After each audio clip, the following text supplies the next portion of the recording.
The key didn't fit. At first, I thought I'd missed the lock. My hands were still shaking from the funeral, so I took a deep breath, looked down, and tried again. Nothing. I pulled the key out, turned it over, made sure it was the right one. It was. I'd carried that same key for 34 years. It had opened this front door thousands of times, through snowstorms, power outages, late nights after work, family vacations, hospital visits. It had never failed me. Until the afternoon, I buried my wife. I stood there for another few seconds, staring at the lock, trying to convince myself there had to be another explanation. Maybe the mechanism had broken. Maybe someone had accidentally damaged it. Then I noticed the scratches around the deadbolt. Fresh scratches, bright silver against the dark brass. The lock hadn't broken. It had been replaced. I slowly looked around the front porch. Something felt wrong. Then I saw them. 2 cardboard boxes, 1 plastic storage bin, my old fishing rods, a framed photograph, the brown leather jacket my wife had bought me on our 10th anniversary. Everything was sitting neatly beside the front steps, like trash waiting for pickup. For a second, I honestly couldn't understand what I was looking at. Then the front door opened. My son walked outside. Daniel, 32 years old, still wearing the black suit from his mother's funeral. He looked exhausted, but not surprised to see me, almost like he'd been waiting. He crossed his arms. "Dad, we need to talk." I looked past him, through the open doorway. The hallway looked different, empty. My wife's favorite chair was gone. The family photographs were missing from the wall. I turned back to Daniel. "What happened to the locks?" He hesitated, then said the words I still hear in my head. "I changed them. I waited." I honestly expected him to smile, to tell me it was temporary. Maybe he'd lost his key. Maybe there'd been a break-in. Instead, he reached into his pocket and pulled out an envelope. "I think it's time for you to move somewhere smaller." I looked at the envelope, then back at him. "What are you talking about?" He sighed, like I was making this difficult. "Dad, this house is too much for one person. You shouldn't be living here anymore." I couldn't believe what I was hearing. "Your mother was buried 3 hours ago." "I know. So why are my things on the porch?" He looked away. "We thought it would be easier this way." We, not I. We. There was someone else involved. I already knew who. Emily, my daughter-in-law. She stepped into the doorway, holding a coffee mug. She didn't say hello, didn't offer condolences. She simply looked at me, as if I were standing in the wrong place. "Oh, he's here." Daniel nodded. "I told him." She glanced at the boxes beside the porch. "I hope you packed everything." Everything. 34 years of marriage, reduced to cardboard boxes. I looked at my son again. "Tell me one thing. Did your mother know you were planning this?" His face changed, just for a moment, a flicker, almost too fast to notice. Then he quietly answered, "No." I nodded once, because I already knew. Margaret would have never allowed this. Not while she was alive. Not ever. I picked up the framed photograph from the top of the box. It was taken 26 years earlier. Daniel was 6. We were standing in the backyard building his first treehouse together. He was sitting on my shoulders, holding a hammer far too big for his hands. He'd smiled so hard, his cheeks looked ready to burst. I remember exactly what he said that day. "Dad, this will always be our house." I stared at that picture, wondering. When that little boy disappeared, Daniel cleared his throat. "I found you a nice apartment. Only 15 minutes away." He handed me another brochure. "As soon as you sign, we can finish everything today." I looked at the brochure, then slowly folded it in half, placed it back into the envelope, and handed it to him. "No." He frowned. "Dad, I'm not asking." I met his eyes. For the first time all day, my voice didn't shake. Neither am I. At that exact moment, a dark blue SUV pulled into my driveway. I had no idea that the woman stepping out of that vehicle was about to reveal something my wife had kept secret for almost 20 years. The SUV came to a stop beside my old pickup. The engine shut off. For a moment, nobody moved. Daniel glanced toward the driveway.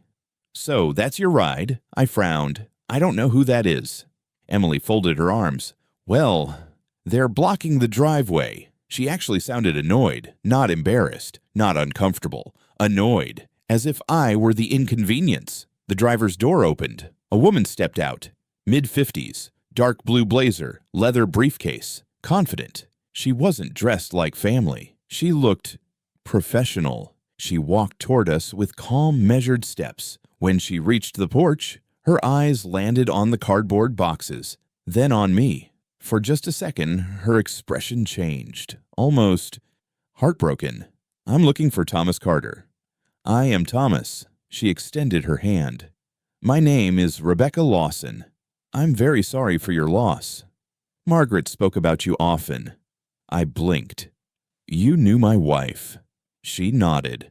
"For nearly 20 years. Daniel stepped forward. "Can I help you?" Rebecca looked at him politely. "You must be Daniel." "I am." She offered a small smile. "I'm afraid this conversation is for your father." Emily immediately interrupted. "Whatever this is." "We're in the middle of something." Rebecca slowly turned toward her. "I can see that." Her eyes moved to the boxes, then to the new lock, then back to Daniel. "You changed the locks today?" Neither of them answered. They didn't have to. The silence said enough. Rebecca looked at me. "Would you mind walking with me for a moment?" I glanced at my boxes, then at my son. He looked impatient, like he wanted this woman gone. I followed her down the driveway. We stopped beside her SUV. She took a slow breath. "I was supposed to meet Margaret next Thursday." I looked away. So was I. There wasn't a Thursday anymore. Rebecca opened her briefcase, pulled out a sealed envelope. My name was written across the front, in Margaret's handwriting. I recognized it instantly. Every birthday card, every grocery list, every little note she'd ever left on the refrigerator looked exactly like this. My hands started shaking again. "Did she give you this?" Rebecca answered quietly. 3 months ago. She told me to give it to you only if—" She looked back toward the house. Something happened sooner than expected. I stared at the envelope. I couldn't bring myself to open it. Not yet. Seeing her handwriting felt like hearing her voice. Rebecca waited patiently. Then she said something I wasn't prepared for. She was worried. Worried about what? She believed someone would try to force you out of the house. I looked back toward the porch. Daniel was talking quietly with Emily. Neither of them looked in our direction. I felt something heavy settle in my chest. "No," I whispered. Margaret would have never believed Daniel would. Rebecca gently interrupted me. She hoped she was wrong. But she wanted to be prepared, just in case. I finally broke the seal. Inside, there was only one page. No legal language, no long explanation, just a handwritten note. The first line hit me harder than anything I'd experienced that day. "Tom, if you're reading this, then I'm no longer there to stand between you and someone who wants this house more than they love you." I stopped reading. My vision blurred, not because of the words, because I suddenly realized Margaret hadn't been afraid of dying.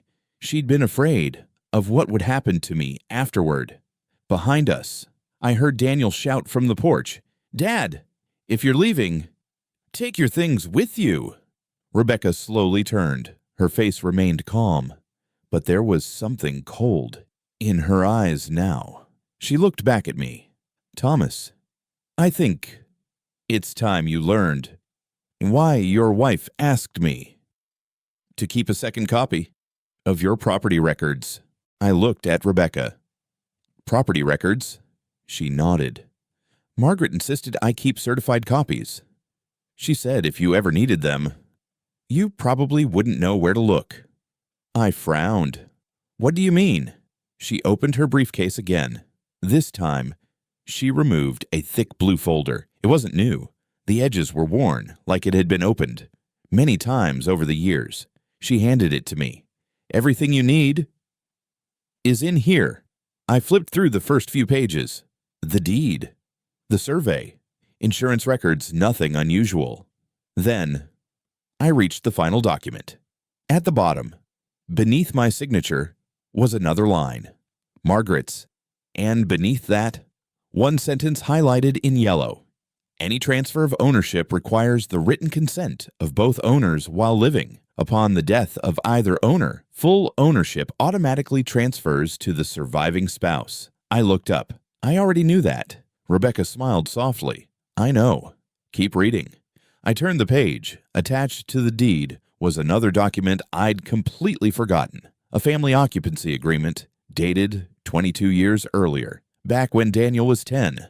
I stared at my own signature, then Margaret's, then the attorney's seal. Rebecca quietly explained, "When your son finished college, Margaret asked us to prepare this." I looked at her in confusion. Why? Because she worried that one day, someone might convince him the house belonged to him. I kept reading.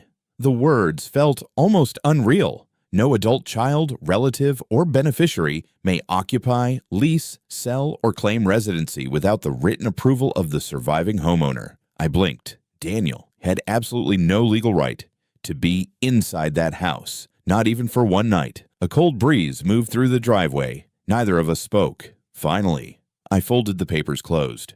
I don't understand. Margaret loved Daniel. More than anything, Rebecca nodded. She did. So why would she prepare something like this? Rebecca looked toward the porch. Daniel was laughing at something Emily had just said. Then she answered, because love and trust aren't always the same thing. I stood there, trying to make sense of everything. Rebecca hesitated. There was something else. My stomach tightened. What? About 18 months ago, Margaret asked me to attend a family dinner. I frowned. She never mentioned that. She didn't want to worry you. What happened? Rebecca took a slow breath. She overheard Daniel and Emily talking in the kitchen. My heart started beating faster. They thought she was asleep. I couldn't move. What did they say? Rebecca lowered her voice. They were discussing how long they thought it would be before the house became theirs. I felt like someone had punched me in the chest. No, they wouldn't. Rebecca didn't interrupt. She simply waited, because deep down, I already knew. Margaret had never imagined they'd hurt us. She'd imagined they might become impatient. Then I remembered something, a conversation from nearly 2 years earlier. Daniel had insisted, over and over, that we should move into a retirement community. He'd even brought brochures. At the time, Margaret smiled, changed the subject, and later told me, not yet. I thought she simply loved the house. Now, I wondered if she'd been protecting me all along. Just then, the front door slammed. Daniel walked toward us. His face was red. Dad, we've been waiting. He pointed toward the boxes. You need to take your things. I looked at him quietly. Then I held up the blue folder. When exactly were you planning to tell me that you changed the locks on a house that isn't yours? For the first time that afternoon, my son's confidence disappeared. He looked at the folder, then at Rebecca, then back at me, and the color slowly drained from his face. Daniel looked at the folder, then at Rebecca. His voice wasn't as confident anymore. What exactly is that? I didn't answer. Rebecca did. Certified copies of the property's legal records. Emily rolled her eyes. Oh, come on. We've already spoken to a lawyer. Rebecca turned toward her. I'm sure you did. But I'd be very interested to know what documents you actually showed him. Emily's expression changed, only slightly, but I noticed it. Daniel stepped closer. Dad, we're not trying to hurt you. I looked at him. Really? He sighed. This house is too big. You shouldn't be living here alone. I was trying to help. I nodded slowly. Then why did you wait until after your mother's funeral to change the locks? He opened his mouth. Nothing came out. Emily answered instead. because we knew you'd never agree." Those words hit harder than I expected, not because they surprised me, because they confirmed something. This hadn't been impulsive. They'd discussed it, planned it, waited. Rebecca calmly opened another section of the folder. "There are invoices here." Daniel frowned. "For what?" "The locksmith." She pulled out a receipt, printed, dated. I looked down. 3 days earlier. 3 days before Margaret's funeral. 3 days before we buried her. The locks had already been ordered. I felt my stomach tighten. I looked at Daniel. "Tell me that's wrong." He didn't answer. I asked again. "Tell me. That receipt isn't real." He rubbed the back of his neck. "Dad, we were just preparing." "Preparing?" Emily stepped forward again. "We knew you'd be emotional. We didn't want to deal with this afterward." Rebecca looked directly at her. "So you decided to deal with it before his wife was even buried?" Emily folded her arms. "You make it sound terrible." Rebecca didn't blink. "It is." For the first time, Emily looked uncomfortable, not guilty, just uncomfortable, like someone had finally said out loud what everyone else had been thinking. I looked back toward the front porch. The flower arrangement from the funeral was still leaning against the wall. Margaret's favorite white lilies. They hadn't even started to wilt yet. Everything still smelled like the funeral home. And my son had already planned my eviction. Daniel finally spoke. "It wasn't supposed to happen like this." I looked at him. "Then how was it supposed to happen?" He hesitated, then quietly admitted, "We thought you'd stay with Aunt Carol for a few weeks, and by the time you came back, you'd realize it made more sense to move." I couldn't believe what I was hearing. "So this was your plan?" He lowered his head. No answer. He didn't need one. Rebecca closed the folder. "Thomas, I think it's time." I frowned. "Time for what?" She reached into her briefcase one final time. This envelope was different, thicker, sealed with blue wax. Margaret's initials pressed into the center. Rebecca held it carefully. "She asked me not to give you this unless Daniel forced you out of your own home." My heart started pounding. I stared at the seal. I recognized it immediately. Margaret only used that seal for things she considered final. Rebecca placed the envelope in my hands, then quietly said, "Everything changes after you read this." I looked down at the envelope. For a long moment, I couldn't move. My fingers rested against the blue wax seal. Margaret always used blue. She said red looked too angry. Blue felt peaceful. Even now, she somehow found a way to bring calm into the worst day of my life. Rebecca nodded gently. "You should read it." I swallowed hard, then carefully broke the seal. The letter was only 2 pages, written by hand, exactly the way Margaret wrote everything important. The first line made me stop breathing. "My dearest Tom, if this letter is in your hands, then Daniel made the choice I prayed he never would."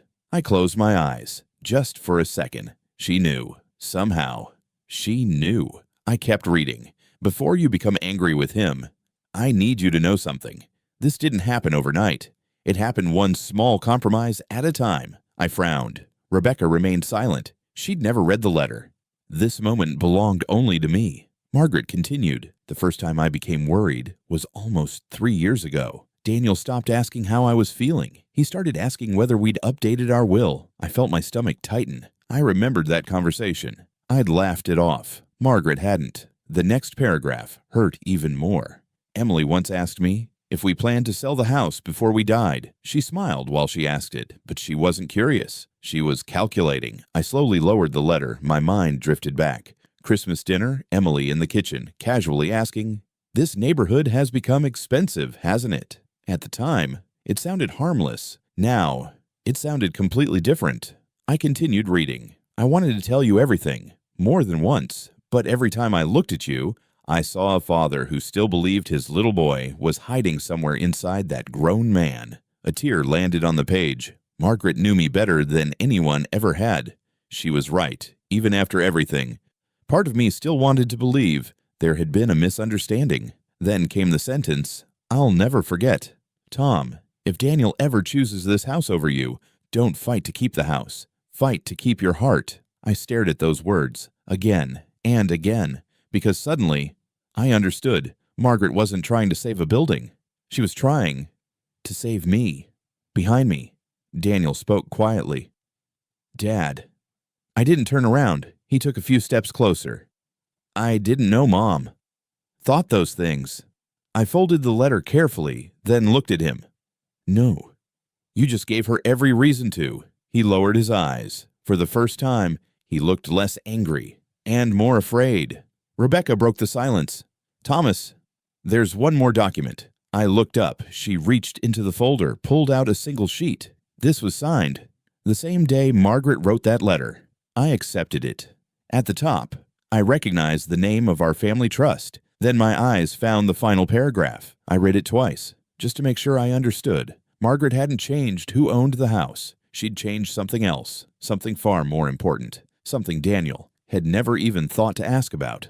I slowly looked at my son, then quietly said, I think it's time we all sat down, because your mother left us something none of us expected. Rebecca placed the final document on the hood of my truck. Nobody reached for it. The wind gently lifted one corner of the page. Daniel stared at it. So, what did Mom change? I looked down. It isn't about ownership. Emily frowned. Then what is it about? I took a slow breath. It's about inheritance. For the first time, Emily looked genuinely nervous. Rebecca quietly explained. Margaret amended the family trust 6 weeks before she passed away. Daniel looked confused. I don't understand. You will. She pointed to one paragraph. I read it aloud. Any beneficiary who attempts to remove, pressure, manipulate, or unlawfully dispossess the surviving spouse from the family residence shall immediately forfeit all rights under this trust. Silence. No one moved. Even the birds seemed to disappear. Daniel frowned. What does that mean? Rebecca answered calmly. It means exactly what it says. If someone tries to force your father out of his own home, that person is automatically removed as a beneficiary. Emily's face turned pale. That's ridiculous. Rebecca looked directly at her. No. It's legally enforceable. Daniel shook his head. No. There has to be some mistake. There isn't. My mother would never do that. Rebecca's voice softened. She hoped she'd never have to. But she also hoped you'd never give her a reason. Daniel looked at me. His eyes searched my face. Dad, I wasn't trying to steal anything. I believed him, at least partly. I didn't think he'd woken up one morning planning to betray me. I thought something worse had happened. He'd convinced himself that what he wanted was the same thing as what was right. That's how good people slowly make terrible decisions. I folded the document, placed it back inside the folder, then looked at my son. Do you know what hurts the most? He swallowed. No, it isn't the locks. It isn't the house. It isn't even today. He stared at me.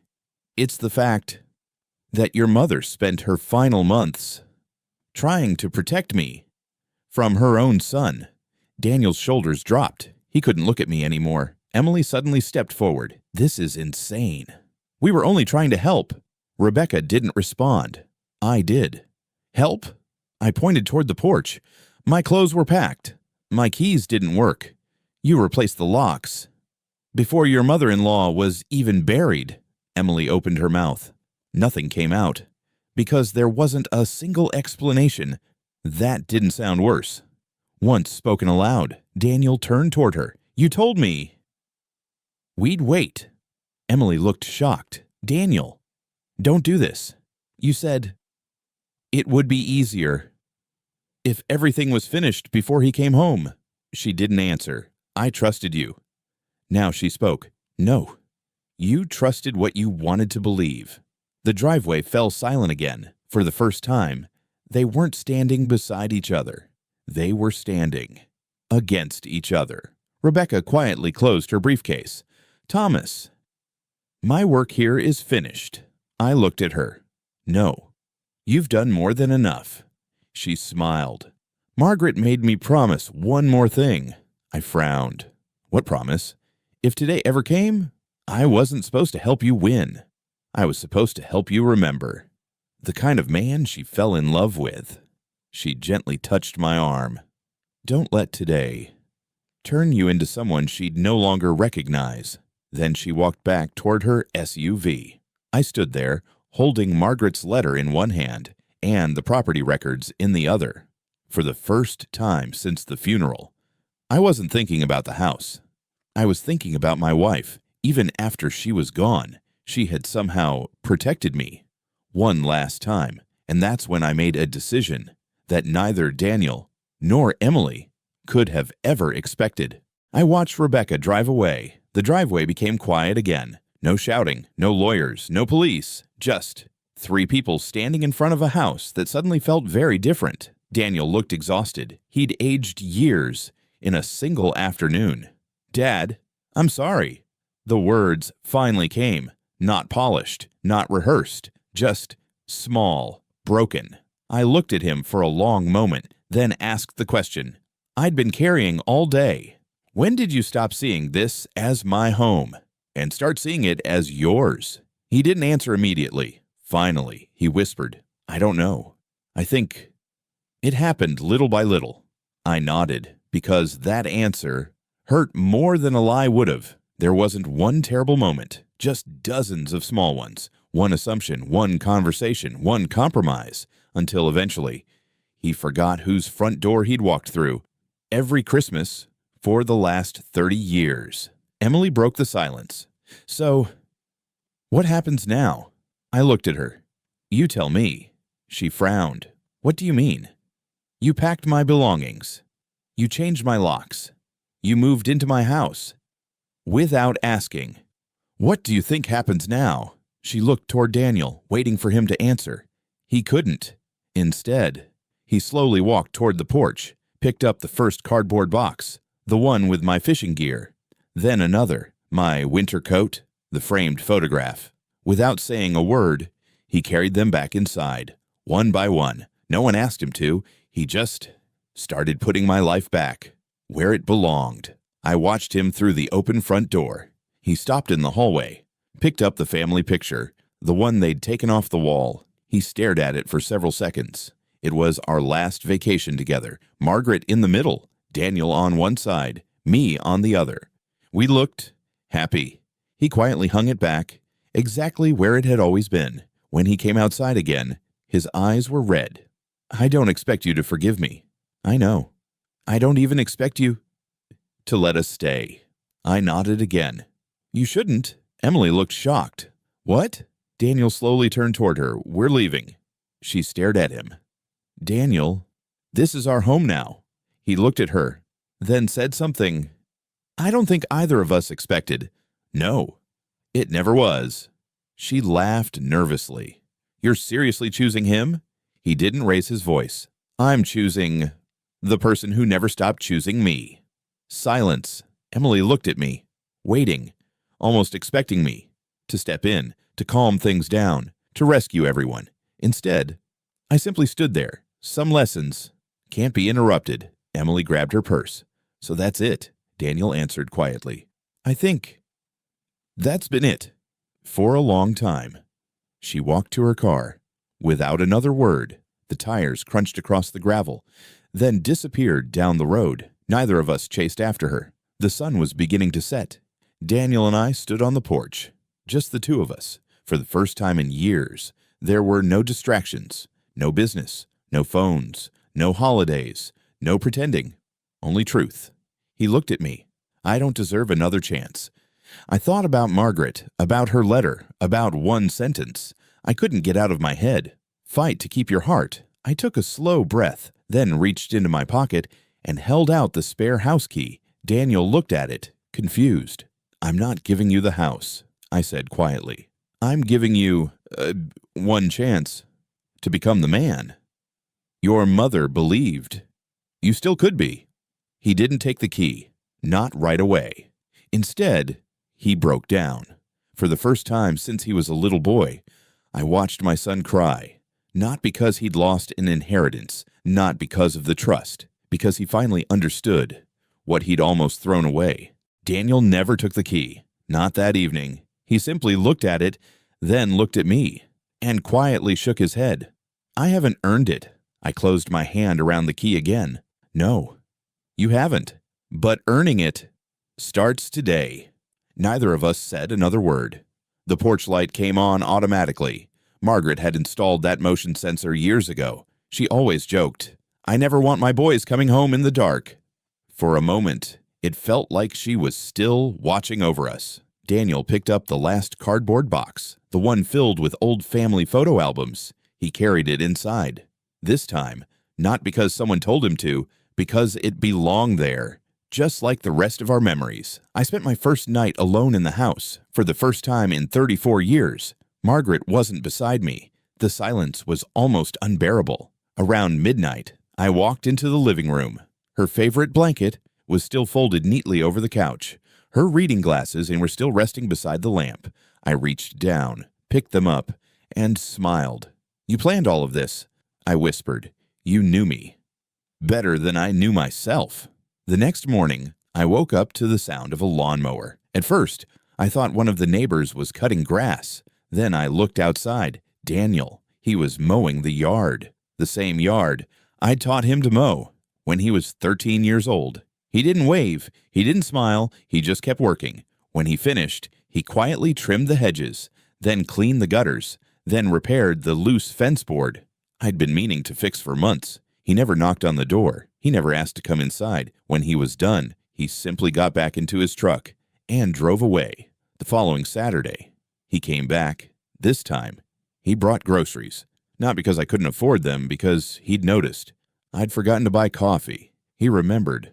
I always drank the same brand, the one Margaret used to tease me about. He left the bags on the porch, texted only 3 words. "For the house.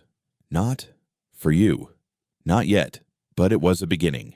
Weeks passed, then months. Trust didn't return all at once. It never does. Some days, we had dinner together. Some days, we barely spoke. Some wounds heal slowly. Others leave scars forever. And that's okay. Scars remind us what survival costs. One Sunday afternoon, Daniel handed me a small envelope. I found this while cleaning the attic. Inside was a crayon drawing.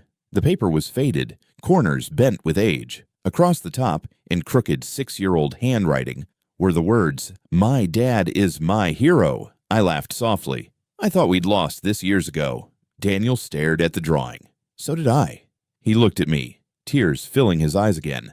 "I spent so much time trying to inherit your house that I almost forgot I already had the best thing. A father who never stopped loving me." I folded the drawing carefully, placed it back inside the envelope, then looked toward the backyard. The treehouse was still standing, old, crooked, weathered, just like me. I smiled.